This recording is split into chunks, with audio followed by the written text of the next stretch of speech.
So ayan, what's up po ulit mga ka-backyard. So ngayon, ito yung feed pen natin. So makikita nyo na halos wala ring natitira doon sa binibigay nating pakain. So ngayon, ito, corn silage tayo ulit. So dalawa lang muna yung nailagay namin. So half ton yung kinuha natin. Dahil maputik ngayon, hindi namin maipasok dito yung sasakyan. So nandun na siya banda dun sa may garahe namin, yung kalsada. So ayun. Nakalimutan ko lagi po. Ano? Nakalimutan ko pa kayo lagi po. So ayun. Kain na sila.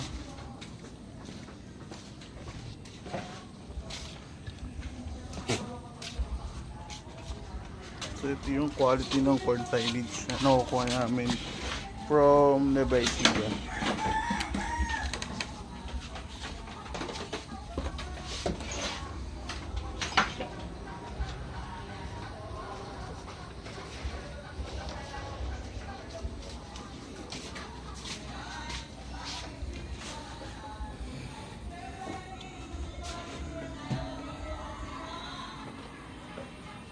Ayan. So yun o. So baka may nagkakagusto. Ayan, pares. So pwede nating i-out dyan ng siguro pwede ka na sa 40k itong pares. Bigay ko ng 40k ito. Di magkapatid dyan. Ayan o. Ito yung back, yung itim. Ito yung lumalaga.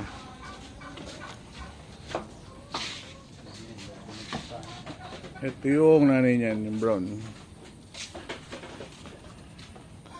Ito, bundis na rin to. Sana maglabas ng silver dappled. Yan. Pinakasta natin yan kay Baki. Tapos ito, sa mga naghahanap din. So magkapatid. Rowan brown, tapos black and white. Yung black and white yung babae. Ito, Rowan brown, yung lalaki. Marunong na kumain ng damo, corn silage, ano pa ba, feeds, yan.